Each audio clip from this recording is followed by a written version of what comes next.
talking about the toothbrush for the mind. Right now, in our current landscape, politically, things are heating up. Sure. There's a One lot. way of saying it. Yes.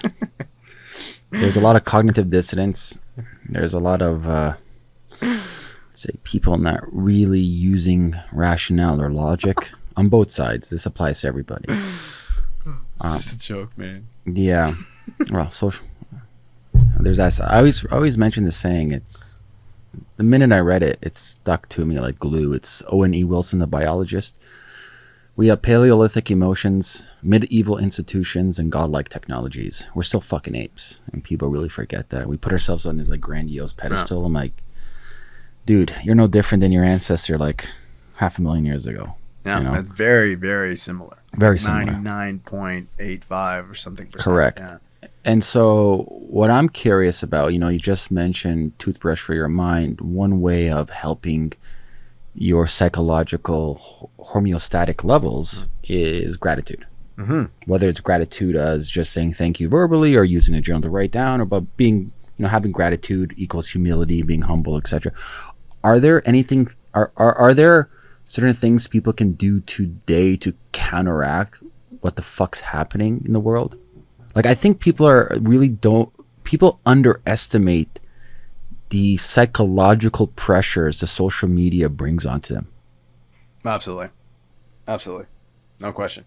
There's a lot, man. So I'm a fan of the quote. I think it's a Gandhi quote, which is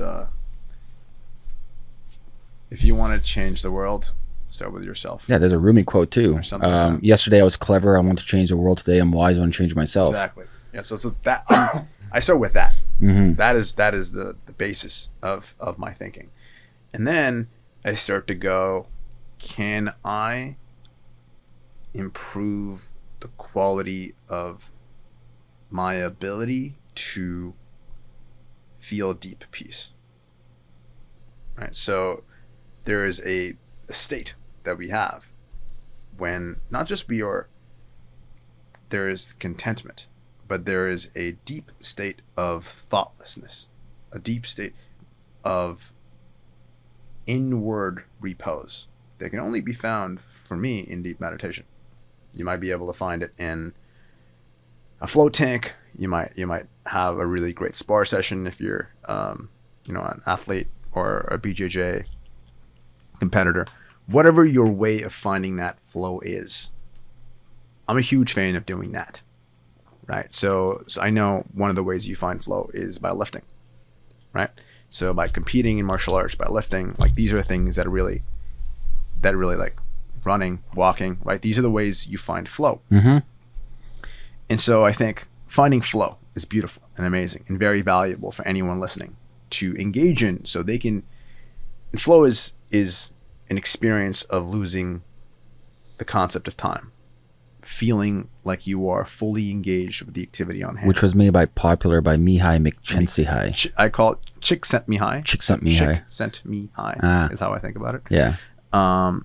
He's got a great book called Flow, also made popular in the book Stealing Fire? Stealing Fire by Stephen Kotler and Jimmy Wheel. Right? Great books overall, and great ideas of finding that thing that allows you to explore and feel like you're fully expressed. That's important. Another one is obviously the practice of gratitude journaling, but journaling by itself improves your ability to interface with your emotions and your thoughts. Right? So we have two brains. You have system 1 and system 2 as you would have it in Thinking Fast and Slow. The idea is you have a thinking brain and you have a feeling brain. The thinking brain and the feeling brain sometimes operate independent of each other, but they're both intelligence, a way of sifting through information. If the thinking brain acts independent of the feeling brain, you are acting without all of the information that you need. For example, if you can't accurately predict how you will feel when you go see your friends for dinner, or you buy a car, or you buy a drink, you can't accurately predict the state you will feel when you do that. you can't make accurate decisions based on what you want. So journaling allows you your feeling and your thinking to almost talk to each other. How am I feeling right now? How am I really feeling? This is similar like Jonathan Haidt's like Elephant in the Rider. Exactly. Yeah. Yeah, you connect with your subconscious. You connect with the part of you that is kind of under the surface. So you can learn to work with that part of you to be a better So how does one performer. approach journaling? I think first of all, a good Because thing. you and I talked about this Yeah. before. Yeah. So I've been journaling for a long time. You're And a prolific journaler. yes. And I have a journal open in front of me right now. I typically have that because to me, journaling is a way to interface with life, is a way to amplify the input that I'm getting, understand what is happening, and digest the wisdom. Digesting wisdom is a skill set. We've talked about this as well, right? If I'm able to see an insight and pull an insight, to be able to convert that into how my life changes on Tuesday at 4 p.m., I have to process that insight properly and effectively to the point where I am able to modify my behavior based on the insight that I've received. And that's a tall order for someone who doesn't understand how to sift through an insight and break it into pieces and start to say, okay, then this means then I need to do this. This means like this aspect of my behavior changes. So how do you do that? The first thing is you start to practice putting your pen to paper when you're feeling a bit funky, right? If you're having trouble with a decision, if you are you're looking to get more clarity on something, you put pen to paper. And the first question I always like to start with is, how am I feeling right now? Feeling is a very good, accurate indicator of your general state and also your desired state. So if you're feeling confused and you want to feel clear, okay, you have a sense of where you want to go, you have a sense of where you are, and strategy, essentially, is the art of getting what you want with what you got.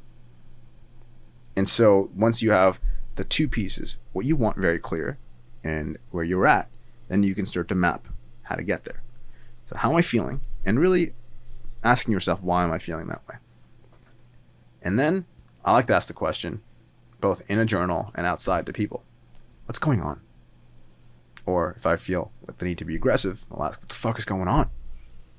Because asking that question allows you to get the information you need to make decisions that matter. A lot of the time I see people moving in the world with a lot of automaticity, running programs and beliefs and ideas and ways of being that are not their own. They've been acquired by society, by peers, through friends, through parents, whatever. They are not their own. And typically when there has not been a lot of critical thinking, where there hasn't been a lot of thinking about, wait, does this person know what they're talking about? Right? Yesterday I saw, for the first time, I didn't see this before, on a pizza sign, it says Canada's #1 pizza. What? What? Who determines that? Yeah. And how, like, what gives them the authority Or it's to like say that? TTC said they're the best. You see that? I'm like, who the... Well, are you guys the judges yourself? You guys are fucking worst. Who's doing this, right? Yeah. But here's the thing. The reason they're able to put it out there is there are not enough people like you and I asking that question and making So fun. you're saying you think most people aren't skeptical? No. Mm. No, I know most people aren't skeptical because of the authority bias, right? We have numbers Yes. on the authority bias. A majority of humans will not question something said authoritatively. Yeah. Will not question that. The act of journaling allows your critical mind to become stronger, to ask those questions.